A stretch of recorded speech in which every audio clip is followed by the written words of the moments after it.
નમસ્કાર દર્શક મિત્રો, હું છું રૂપલ વણિચિયા. સંપૂર્ણ ન્યૂઝમાં આપનું સ્વાગત છે. બનાસકાંઠા જિલ્લા કલેક્ટર મિહિર પટેલની અધ્યક્ષતામાં આજરોજ કલેક્ટર કચેરી મીટિંગ હોલ પાલનપુર ખાતે જિલ્લાની સંકલન અને ફરિયાદ નિવારણ સમિતિની બેઠક યોજાઈ હતી, જેમાં સાંસદ અને ધારાસભ્યોએ વિવિધ વિભાગોને પૂછેલા પ્રશ્નો સંદર્ભે અધિકારીઓ દ્વારા આપેલ જવાબો પરત્વે ચર્ચા કરવામાં આવી હતી. આ બેઠકમાં જિલ્લા કલેક્ટર દ્વારા મળેલ વિવિધ રજૂઆતો બાબતે સંબંધિત અધિકારીઓ પાસેથી રિવ્યુ લઈને કામની પ્રગતિનો અહેવાલ ચકાસ્યો હતો, તેમજ જરૂરી સૂચના અને માર્ગદર્શન આપ્યું હતું.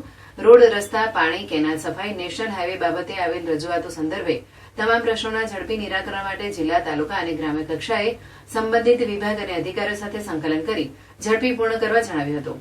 આ સાથે તકેદારી, પેન્શન વગેરે બાબતોએ ત્વરિત કામગીરી કરવા સૂચન કરાવ્યા હતા. અધ્યક્ષ સ્થાનેથી પ્રજાના પ્રશ્નોને તાકીદે ઉકેલવા તથા વિવિધ વિકાસ કામો સત્વરે પૂર્ણ કરવાની જિલ્લાના અમલીકરણ અધિકારીઓને સૂચન કરાયા હતા.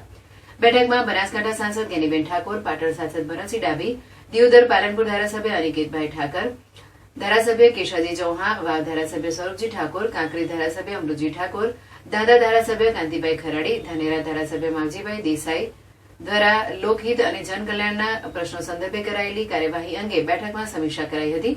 આ બેઠકમાં સુઈગામ તથા વાવ તાલુકા પંચાયતના નવીન મકાન મંજૂરી બાબત, ટ્રાફિક સમસ્યા નિવારણ, વૃક્ષારોપણની કામગીરી, રોડ, રસ્તા અને પાણીની કામગીરી, લાભાર્થીઓની સહાય બાબતે, અટલ ભૂજલ યોજના હેઠળની કામગીરી, CSR ફંડ બાબતની કામગીરી, નર્મદા પાણીની વાવ ભાભર અને સુઈગામ તાલુકાના તળાવ ભરવા અંગેની કામગીરી સહિતના પ્રશ્નો બાબતે કામગીરીની સમીક્ષા કરાઈ હતી. આ બેઠકમાં જિલ્લા વિકાસ અધિકારી MJ દવે, જિલ્લા પોલીસ અધિક્ષક અક્ષયરાજ મકવાણા સહિત જિલ્લાના અમલીકરણ અધિકારીઓ ઉપસ્થિત રહ્યા હતા.